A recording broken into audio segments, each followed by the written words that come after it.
Hey, I'm Scottie and thanks so much for joining me today with this sketching tutorial. I'm going to show you how to sketch a person sitting here, and I've heard from a lot of you that sketching people that are sitting is really challenging because of the proportions. So I'm going to help you avoid some of those mistakes by giving you some really helpful tips with proportions while keeping your sketch really loose and impressionistic. But before we start, I just want to thank you so much for helping me get to 100,000 subscribers.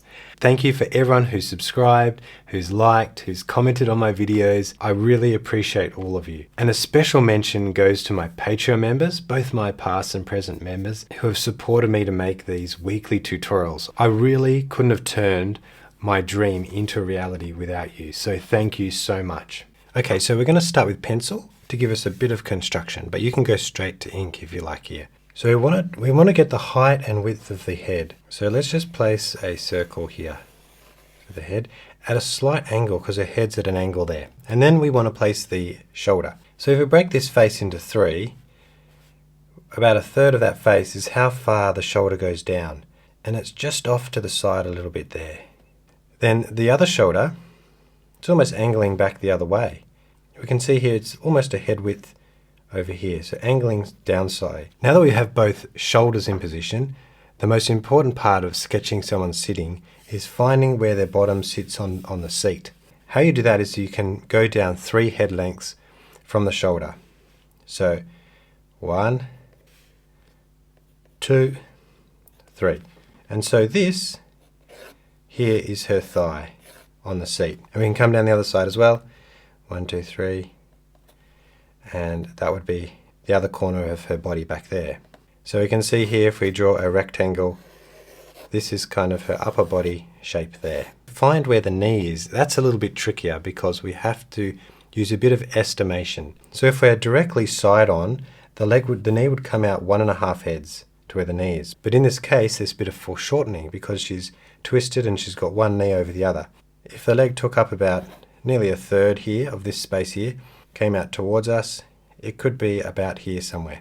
So that point there is where we have to make an estimate based on the other points on the body. So from this point here, we go down at about the same angle and we come down about, I would say 2 heads. Because the leg is angled towards us slightly, it would be a little bit lower, perhaps down there. So now we have a rough framework to work from. We're going to go to ink. And sometimes I work this out as I'm going, but I really wanted to show you the structure that I'm thinking of. And because this is an impressionistic sketch, we're not looking for a perfect copy of this reference. We're just looking for an expressive loose sketch, which is an impression of the reference. Okay, I'm going to start at the top here with the hair, holding my pen really loosely. We're going to silhouette the hair here. This is a bit of hair. See, that's an ear on the side. And go around both sides. And I'm looking at that silhouette of the head, just trying to get that nice shape. And it might change the size of the face as I go. Some hair coming out there, and you can see some nice little bits of hair coming there. So let's go into the shape here, and there's some hair there. See how I'm twisting the pen, the line as the hair goes down there, trying to get that shape of the side of the head, and then coming down to the ear. Okay, I'm just sketching from observation, so just looking at the shapes. I'm not trying to measure too much here, just measuring off other points. Now the face is at a slight angle, so it's coming down like this, so then the chin will be here, so perhaps I'll bring that ear down a bit and that ear up a little bit there. If the chin is at an angle, we'll put the chin here, and just a nice curve. She's got a nice curvy chin, and it's coming up there. Now we can do the face here. You can leave this to the end and come back to it. So we have the 4 dots that I like to do. We divide the face up. I'm trying to give it a little bit of an angle there. And once we have those 4 dots, that means we've divided the face into 3 equal sections. And we can use those 2 dots that are between the eyebrows and just draw a line like that. The other eyebrow. And I'm leaving a little bit of space there for the watercolor. And then the bottom of the nose. It's quite a thin nose, so I'll just draw the one side there and the other side there, and then the nostrils. So we'll go, for each nostril we want to go up and then down, and the inside line here forms the inner, if there was a little circle on the end of the nose. So it goes around, the contours around that, so it goes around, so it sort of angles in. But it's very hard at this scale to get that exactly right. It's just an impression of it. Okay, then I put 2 little dots either side, so then you've got that shape in the middle, that circular shape in the middle of the nose.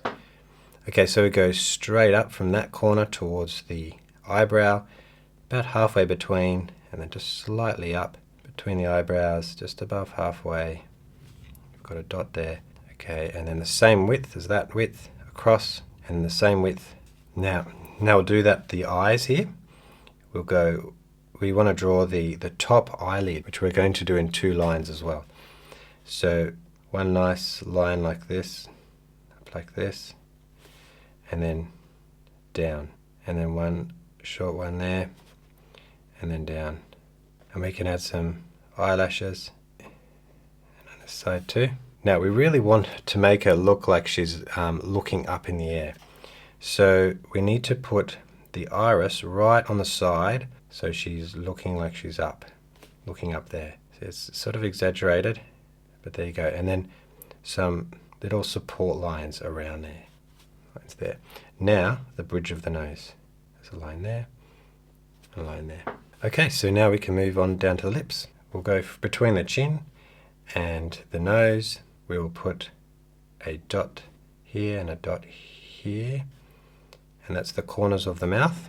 And we want to make it curve up and then down like this, and just exaggerate the corners are a bit darker, and then the bottom of the lip, that is a really full lip, and then the top lip here, we've got to make sure we get that curve as well here in the middle like that, and then it will come down and down on the other side too.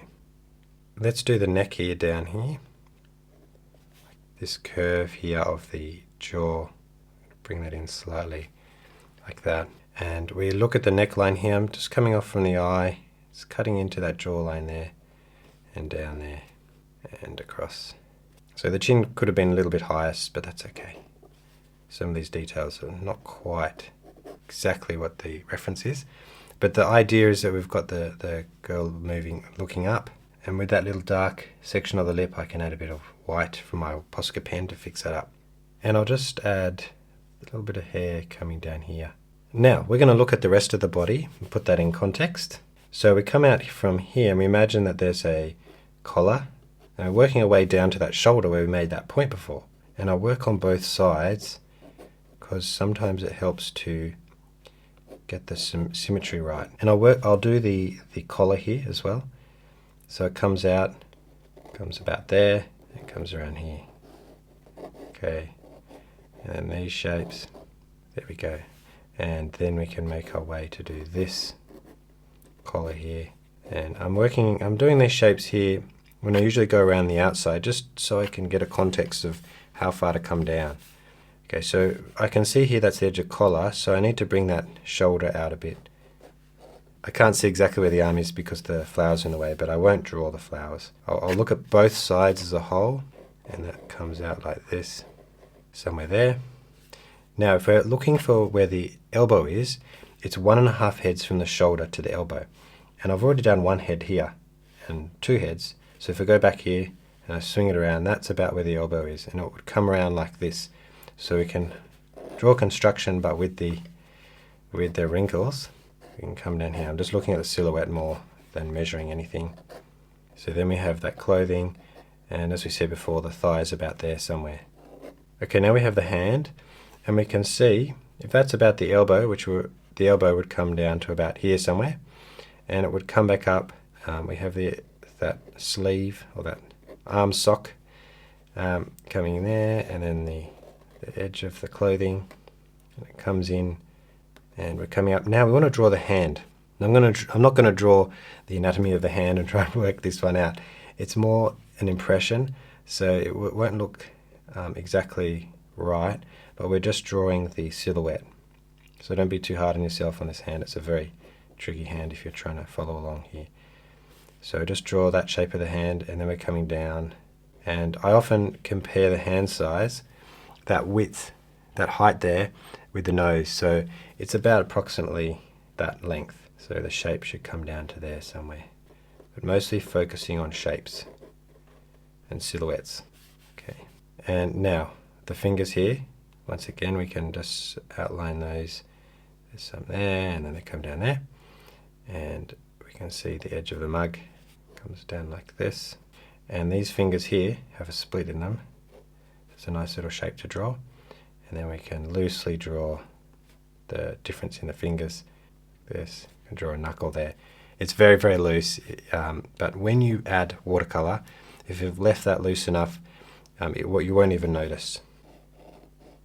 Working our way down to where the legs are, and see, cutting across here, the same angle as that sleeve actually, coming down into there. That means we can draw the sleeve, comes around there, and the arm. And what do you know, it comes just where I drew that little dot there for the knee. So I'm happy with that because I can see that angle, but it was helpful to have that construction. So we go down here, and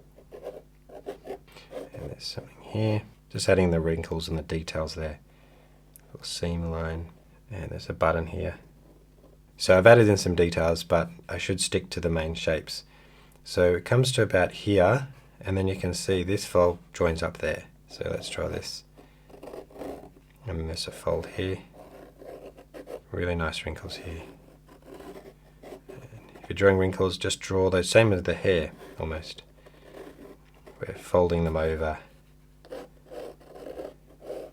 And there'll be a little bit of a stretch pinch here, because that's the point where the shoulder is, so we can aim a few lines at that point to show the tension in the shoulder in the fabric. Okay, and now the knee. Come in there. We're following that angle that we had before, and give it a subtle curve there, or not so subtle. And then out of here, see, just take a bit of time to have a look around, compare it to different spots, make sure, like we can compare it to the neck or the hand there, and that's about there. And we're never going to get this absolutely perfect, but that's not the aim of this kind of sketching, just like that. Okay, I'm happy with the construction there. There's a few details, maybe like the chin.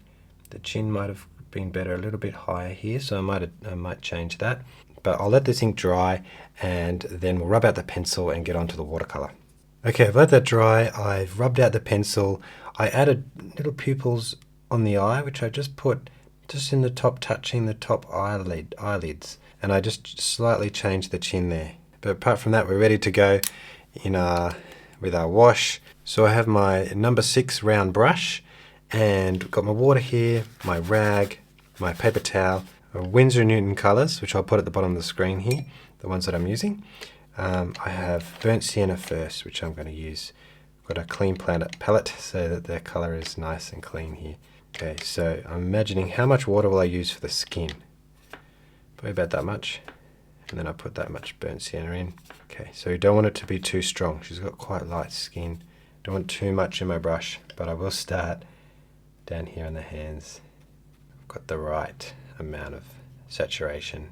And then on the legs, you can pull that down. You can add a slight bit of white there. So now I'm happy with the way it's been working. Let's go. I'll take a lot of the water off here. I don't want too much. When I make my way down, I won't go over the eyes. Try to avoid those eyes. And then everything else is okay. I'm just dragging that paint down. And I forgot to add here some permanent rose into the cheeks. So if I haven't left that too late, it's better what to do while you're going down. We can also add for the lips, just in the middle. Now with the hair, let's get some burnt umber. Take a bit of the water off again, and see how there's glints on her hair. It's quite lighter than the rest, just around here. So I want to start the hair off with some lighter colour, and then as we go in, we'll add some Paynes grey. Probably need some more Paynes grey there, because it is quite dark, you can see. But I love like making these little areas have gradients of colour. So start with a lighter colour, add some Paynes grey or some Ultramarine. I'll do the eyebrows a bit later when I'm sure the burnt sienna is dry. Now we want to do the jacket she's wearing. It's a bit of a crazy black jacket, and I'm not going to do it black. So I'll start with Ultramarine, or an ultramarine mix. A good idea would be to get lots of water on my palette, all the water on my palette. How much would I use to fill out that whole space? And then a bit of Paynes grey. And as I make my way down this area, I'll add more Paynes grey and then some violet to it at the bottom. So it's nice and light at the top here. And we can leave a little bit of white at the edges. And make sure you get that fold behind her neck. And we'll leave that button as well. And then when I'm getting down to about this point, I'm going to add some more Paynes grey. So it's a lot darker. Go slowly rubbing it in. Now we're down to about here. I'll just add that. And so we've got some violet. Oh, this is actually purple, Dioxazine purple, right down to the bottom there. We've got saturated burnt sienna with perhaps a bit of Alizarin crimson. And that will give us, with these kind of shapes, you can leave a bit of white for this sketchy style. Little dots there to make it nice. And while that's drying, let's add some texture. Just around there. We can add a bit more saturation in the obvious shadow spots. Too much, so just take it off my brush. Okay, now I'm more confident to go back and do the eyebrows. So let's add a little bit of colour on the eyebrows, like that, and the eyes. I'm hoping that they're dry now, because when you do the eyes, you often use a bit more ink, and it pulls in those pupils, and that could be the worst. That bleeds out into your colour. So with the face, I've got a bit of that burnt sienna again, and make sure I don't have too much. And go around the eyes. You can see around the eyes, they have this. She has this orangey makeup on. Gives some warmth around the eyes there. So like that. Okay, I'm going to let that dry, and then we're going to add some shadows. So we'll add some more water here for my shadows, and we have Purple Lake, which is a nice lighter purple. So around the face here, we'll do some extra shadows, just a few subtle shadows, not too many. I'll start off around the eyes really, and that brings depth to that face. And under the eye, and then under the nose. Yeah, so we want to bring the shadow across here, so that little gap there's defined more. So the light's kind of coming directly down, and then in these darker spots, let's put a bit more purple in there. And then the light would also come on this side of the collar, shadow, sorry, and in these folds here. And I'll continue making my way down, and there'll be on this armband, back of the fingers there. See, that's a shadow. It's very subtle, but I'll exaggerate it on that side. Now I want to go back to the lips. There, we'll put it right in the middle, and we can drag it across. Now to add to those shadows, we'll get the purple, Dioxazine purple, which is the darker purple I've got, and also some Ultramarine, and this will just be the final shadowy spots. The most value brings everything out, and if we get more of this Ultramarine, darker spots. And also if we want to add a little bit more depth to the skin, let's add a bit more burnt sienna here. Now I've got my fine tip Posca pen, and we're going to add some highlights on top. So little areas here, like on corners or top edges of things, just want to make it stand out a bit better. So knuckles, so I'm trying to be careful not to add too much. Just a few highlights, and especially on the end of the nose, there's a nice shiny highlight there, and in the lips, showing the direction of the hair, which way it goes. Okay, so there's my stylized version of this reference using some simple points for perspective. If you'd like to sketch along with the full uncut version of this tutorial with the high-res reference, I'll be putting that up on my Patreon page, and it also goes a long way to supporting me in creating these weekly tutorials for you. If you want to learn even more with me, I've got a sketching school tier, which is the higher tier, and there you'll get bonus tutorials, and you can also get some feedback from me on your work. I'm going to be working on a fundamentals tutorial this week on how to sketch people, so I'll be using these references here to explain some of the fundamentals, especially with standing people, because that's a good place to start. But if you'd like to watch some more tutorials here on YouTube, I've got a playlist right here. And thank you so much for watching, and I'll see you in the next one.